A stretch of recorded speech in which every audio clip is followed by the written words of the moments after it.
যদি তুমি কাৰোবাৰ লগত কথা পাতিবলৈ লাজ কৰা, ভয় কৰা, তেন্তে এই 4টা পদ্ধতি অনুসৰণ কৰি তুমি তোমাৰ লাজ আৰু ভয় দূৰ কৰিব পাৰিবা। প্ৰথম, আইনাৰ সন্মুখত থিয় হৈ নিজৰ ছাঁটোৰ লগত কথা পাতিবলৈ প্ৰেক্টিচ কৰা। প্ৰেক্টিচ কৰাৰ সময়ত এনেদৰে ভাবা, আইনাৰ সন্মুখৰ তোমাৰ যি ছাঁটো এজন বেলেগ মানুহ, আৰু সেই বেলেগ মানুহজনৰ চকুলৈ চাই কিবা এটা কথা বুজাবলৈ চেষ্টা কৰা। দ্বিতীয়, তুমি তোমাৰ মোবাইলৰ ভিডিঅ' কেমেৰা অন কৰি দিনটোত কি কৰিলা, কলৈ গ'লা, কাক লগ কৰিলা ইত্যাদি কথাবোৰ কেমেৰাৰ সন্মুখত ক'বলৈ চেষ্টা কৰা। এই অভ্যাসে তোমাৰ ভিতৰত কথা কোৱাৰ আত্মবিশ্বাস বঢ়াব। তৃতীয়, ধৈৰ্য ৰাখা। লাজ আৰু ভয় একেদিনতে শেষ নহয়।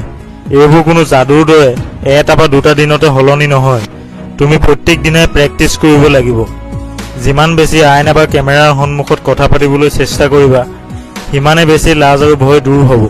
যদি ভিডিঅ'টো ভাল লাগিলে তেন্তে কমেণ্ট এটা কৰি জনাবা।